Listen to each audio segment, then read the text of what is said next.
नमस्कार दर्शकों, हम वर्तमान में चर्चा कर रहे हैं मध्य प्रदेश की सबसे हाई प्रोफाइल सीट होने जा रही नरेला विधानसभा के संदर्भ में, क्योंकि यहां से भारतीय जनता पार्टी 2008 से अस्तित्व में आई नरेला विधानसभा क्षेत्र से भारतीय जनता पार्टी लगातार जीतती रही और विश्वास सारंग वर्तमान में यहां से भाजपा के प्रत्याशी हैं और वे कैबिनेट मंत्री भी रहे। परंतु कांग्रेस ने यहाँ पे पिछले 5 वर्षों से लगातार सक्रिय रहे मनोज शुक्ला के पक्ष में विश्वास व्यक्त करते हुए इस क्षेत्र में भाजपा को सोचने पर विवश कर दिया है। आज हमारे साथ इसी क्रम में बात करने के लिए कांग्रेस के प्रत्याशी मनोज शुक्ला जी उपस्थित हैं। हम मनोज शुक्ला जी से भविष्य की संभावना के बारे में बात करते हैं। सबसे पहले मनोज शुक्ला जी, आपको कांग्रेस पार्टी ने आप पर विश्वास व्यक्त करा, विशेषकर इस विधानसभा क्षेत्र को लेकर अन्य दावेदार भी सक्रिय थे, जो कांग्रेस ने विश्वास व्यक्त करा, तो उस संदर्भ में आप क्या कहना चाहेंगे? सबसे पहले तो मध्य प्रदेश के तमाम सीनियर नेताओं को मैं हृदय से धन्यवाद देता हूँ, जिन्होंने मुझ जैसे कांग्रेस के छोटे से कार्यकर्ता को नरेला विधानसभा क्षेत्र से अपना अधिकृत उम्मीदवार बनाया। मनोज भाई, जैसे कि ये भारतीय जनता पार्टी का गढ़ रहा है और यहाँ पे जिस प्रकार से आप लगातार ग्राउंड पे एक्टिव रहे पिछले 3-4 वर्षों से, आप पर केस भी लगे और एक प्रकार से भाजपा के खेमे में घबराहट थी। लगातार भाजपा में चर्चा का विषय मनोज शुक्ला बना हुआ था पिछले 2-3 वर्षों से। अब जब मनोज शुक्ला ग्राउंड में है, मनोज शुक्ला की सीधी टक्कर विश्वास सारंग से है, तो आप जो अपेक्षाएं आपको लेकर बड़ी हुई हैं, उस संदर्भ में क्या कहना? सबसे पहली बात तो मैं आपको एक बात स्पष्ट बता दूँ कि पिछले 5 वर्षों से लगातार हमने नरेला विधानसभा क्षेत्र में जनता की सेवा करने का काम किया। जब देश में और क्या पूरा देश उससे परेशान, कोरोना के समय में हमने हमारे साथियों के सहयोगियों हमारे साथियों के सहयोग से मदद करने का, हमने उसके साथ खड़े होने का प्रयास किया। लगातार पिछले 5 वर्षों से नरेला विधानसभा में काम कर रहे हैं। उससे ही विश्वास सारंग जी लंबे समय से परेशान हैं। आपने कई मामलों में देखा होगा जो उनके झूठे प्रकरण बनाए। अभी आपने हाल ही में देखा कि अन्ना नगर में भूपेंद्र प्रजापति नामक युवक, जिस परिवार में एक ही पुरुष था, उस बच्चे की करंट लगने से मृत्यु होती और भारतीय जनता पार्टी के कार्यकर्ता उस लड़के की डेड बॉडी परिवार को नहीं दे रहा है और खुद जाके अंतिम संस्कार करने का प्रयास कर रहे हैं। पीड़ित परिवार ने मुझसे संपर्क किया, मैं उस परिवार से मिलना चाहता था, उनकी आर्थिक सहायता करना चाहता था। जब मैं वहाँ गया तो भारतीय जनता पार्टी द्वारा पोषित गुंडों ने कांग्रेस के कार्यकर्ताओं के साथ आवेदन करने का प्रयास किया। लेकिन हम तो पीड़ित परिवार की मदद करना चाहते, लेकिन हमको मदद करने से रोका। इस तरीके का लगाया है कि कांग्रेस ने टिकट बेचे हैं,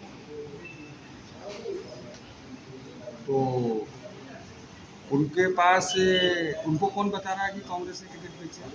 कांग्रेस पूरे मध्य प्रदेश में 100 कमलनाथ जी के नेतृत्व में 150 से ज़्यादा सीटें कांग्रेस पार्टी की आ रही और पूरा संपूर्ण विधानसभाओं में जो अभी लिस्ट आई है कांग्रेस की, इससे अच्छी लिस्ट कोई लिस्ट हुई नहीं सकती। क्या अपन ये समझ सकते हैं कि भाजपा के प्रत्याशी द्वारा मुद्दे को भटकाने का प्रयास है? मुद्दे को हमेशा ही इनको हर चीज़ से भटकाने का, जनता को भटका रहा है ये तो पिछले 15 सालों से। ये जवाब दे कि कोरोना के समय में ये कहाँ था, जो विभाग इनके अधीन आता था, फिर लोगों को रेमडेसिविर इंजेक्शन क्यों नहीं मिले? फिर हमारे परिवारों के लोगों का जिनका कोरोना नामक बीमारी से जो हमसे दूर चले गए, उनके अंतिम संस्कार की जगह शमशान घाटों में क्यों नहीं मिली? ये जवाब दे, ये कोरोना के समय में कहाँ थे? इन्होंने कोरोना में जनता के लिए क्या किया? ये कोरोना में भोपाल छोड़ के भाग गए, जनता को बेसहारा छोड़। जनता इनकी शायरी समझ चुकी है और विधानसभा के चुनाव में जनता मकबूल जवाब देने के लिए तैयार है और इनका बोरिया बिस्तर बंद चुका है। इनकी रवानगी नरेला विधानसभा की जनता कर देगी। मनोज शुक्ला जी, जिस प्रकार से लगातार आपने क्षेत्र में काम करा, लगातार आप डोर टू डोर पहुँचे, हम इस बात को स्वीकार करते हैं नरेला विधानसभा क्षेत्र में अल्पसंख्यक जो मतदाता है वो अच्छी मात्रा में निवास करता है, परंतु मात्र अल्पसंख्यक मतदाता होने पे मनोज शुक्ला की जीत निश्चित नहीं होती। मनोज शुक्ला की जीत का अगर मार्ग प्रशस्त होता है तो मनोज शुक्ला को जो कांग्रेस का 65 वोट है, अल्पसंख्यक वोट, उससे अलग जाकर भी मनोज शुक्ला को वोट प्राप्त करना पड़ेगा। पिछले 3 दिनों से हम जनदर्शन यात्रा, जनदर्शन कार्यक्रम चला रहे हैं। आज भी मैं 6 घंटे एक वार्ड में होके आया, कल भी मैं 6 घंटे एक वार्ड में होके आया। मुझे तो अल्पसंख्यक और बहुसंख्यकों का इतना प्यार मिल रहा है कि जिसकी मैंने कल्पना भी नहीं की। और परिणाम में ये बदलेगा प्यार, और आपको विधानसभा के चुनाव में जो परिणाम आएंगे उसमें आपको दिखेगा कि दोनों समुदाय का प्यार दोनों से। एक विशेषकर मनोज शुक्ला जी, आपके द्वारा लगातार हिंदू समाज के भक्तजनों को विभिन्न धार्मिक स्थलों की यात्राएं कराई गई, परंतु भारतीय जनता पार्टी के प्रत्याशी द्वारा जब चुनाव के करीब वो मतलब एक प्रकार से उन्होंने उस कलम को जारी करा। क्या ये मनोज शुक्ला की नकल थी? आजकल क्या है कि नकल में भी अकल की जरूरत होती है।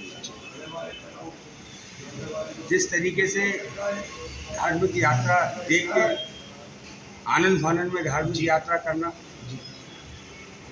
और वो व्यवस्थाएं नहीं कर पाना, तो जब अगर आप नकल कर रहे हो तो थोड़ा सा उसमें अकल का भी इस्तेमाल करना चाहिए। धार्मिक यात्रा करना अच्छी बात है, बिल्कुल कराना चाहिए।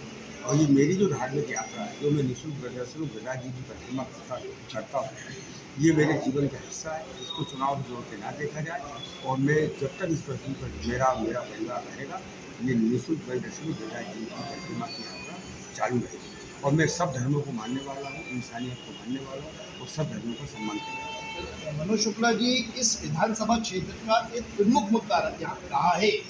हालांकि कांग्रेस ने मनोज शुक्ला जी भविष्य के लिए आपको शुभकामनाएं, और निश्चित रूप से जिस प्रकार से नरेला विधानसभा क्षेत्र से जब से आपका प्रत्याशी आप घोषित हुए हैं, और उसके पूर्व भी लगातार विभिन्न सर्वे में आपका नाम बराबर सामने आ रहा था, और हम बराबर मनोज शुक्ला को सिंगल नाम बता रहे थे इस विधानसभा क्षेत्र से।